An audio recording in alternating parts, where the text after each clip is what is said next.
Hello everyone, I am going to present my project on round robin, the round robin algorithm versus adaptive round robin algorithm.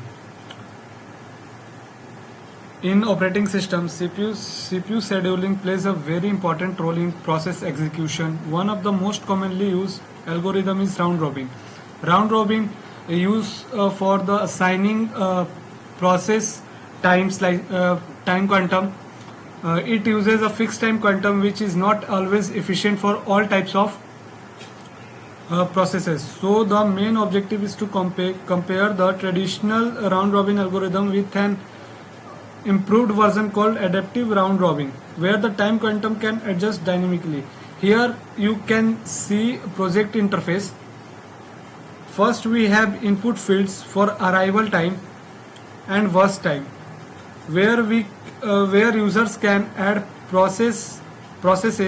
Then we have add the process button to insert the process table displaying process ID, arrival time, burst time. We will and here we have fixed time quantum. Fixed time quantum for round robin is 3. Then the run simulation button executes the scheduling algorithm. When for example, if we put in arrival time is for process 1 is 0 and burst time is 6.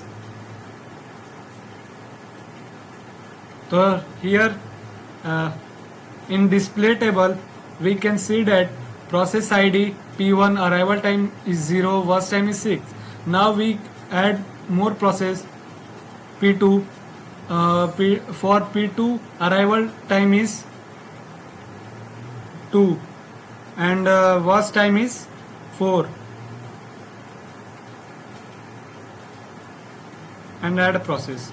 Here shows P2 arrival time is 2, burst time is 4.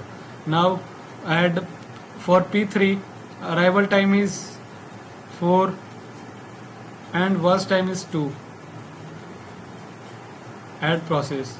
So it shows for P3 is 4 and 2. Then we click on run simulation button. Here we can see that standard round robin algorithm Gantt chart. P1, P2. After that P2, P1 and P3, P2. Adaptive round robin algorithm P1, P2, P3, P2. How we it shows because of the fixed time quantum between the processes. We can see that here we throw so P3 has the smallest burst time. It has to wait until earlier processes finish their turn. For this example, we can see that traditional round robin treats all processes equally, but adaptive round robin improves efficiency by adjusting quantum based on process characteristics. Now we conclude that about this project, adaptive round robin performs better than the traditional round robin in many cases because it optimizes time quantum instead of keeping it fixed. Thank you.